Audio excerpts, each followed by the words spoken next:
Roy.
So we're here today at the National Stadium in Costa Rica.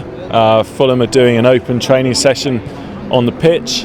Afterwards, we've invited down 30 children in conjunction with the British Embassy.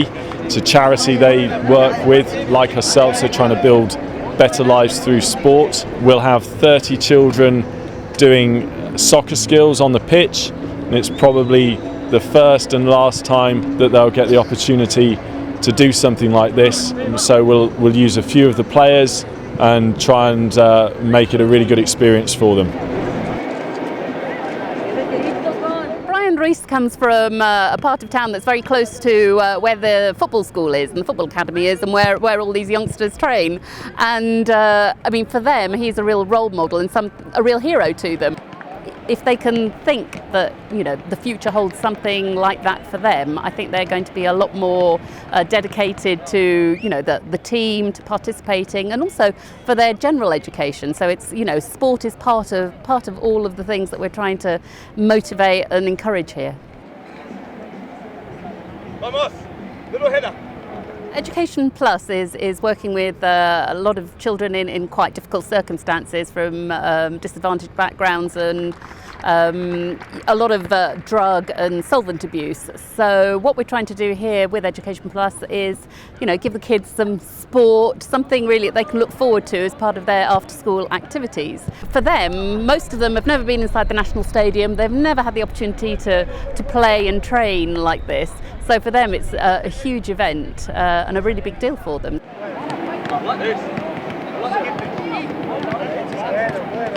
This is going to be, you know, a highlight for years to come, really. It's not something that they, even sort of a couple of months ago, they could have imagined. So they're going to be sort of the stars, certainly at school and in their community, because they've done something that most other people wouldn't even have dreamed of.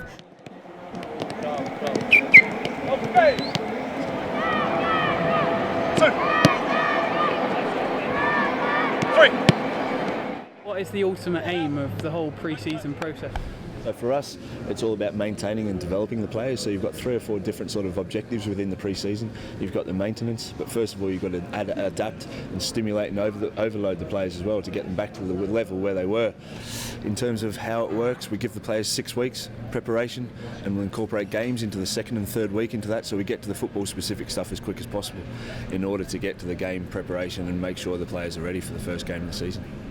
Generally what happens is fitness is first of all, and then it redevelops into the fitness philosophy, then that the manager takes over, and then the technical and tactical information then overloads that as well. So then you find the sort of fitness takes a back seat and the football takes a front seat. But also you've got to start at a point and measure the players, continue to measure the players, medical screening, understanding where the players are, and communication through all departments as well. That's the key.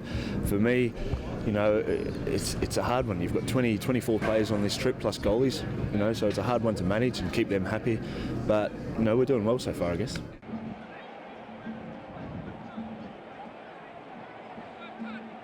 the fans would have noticed all the players played 45 minutes, with the exception of 3 or 4 young players who are here to supplement if things occur injury-wise and things like that. So, 45 minutes generally is the first threshold.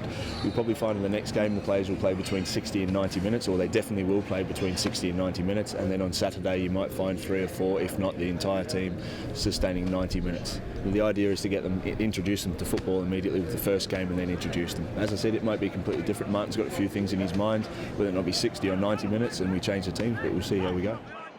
Who would you say the best trainers in the squad? Any stand out? Oh, listen, you know what? This squad's incredible.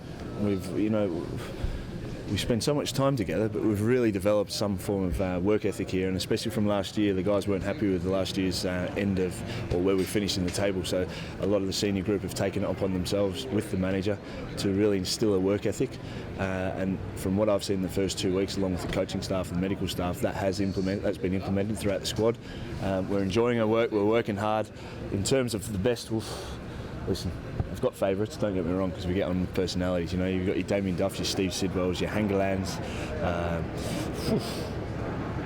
Might stop there actually. They're probably the best in terms of training. We've probably got a lot more application. Georgie Caragurnis, he feats his years in terms of his age, and he trains hard every day. He's asking for more. I've got to go. I want a little nap this afternoon. He's dragging me off to the gym at like 5 o'clock. So, these guys, they all want more, and sometimes it's a case of actually holding the reins back and making sure that a load is specific, and the players are eager. They want to do more, but we've got a goal in mind, and that's the first game. We don't want to overload them too much. They need to be ready and not fatigued first game. So, that's the hardest thing. But the main aim is to prepare the players physically, but and also maintain injury-free squad. Because coming into the first game, Martin wants all his squad available.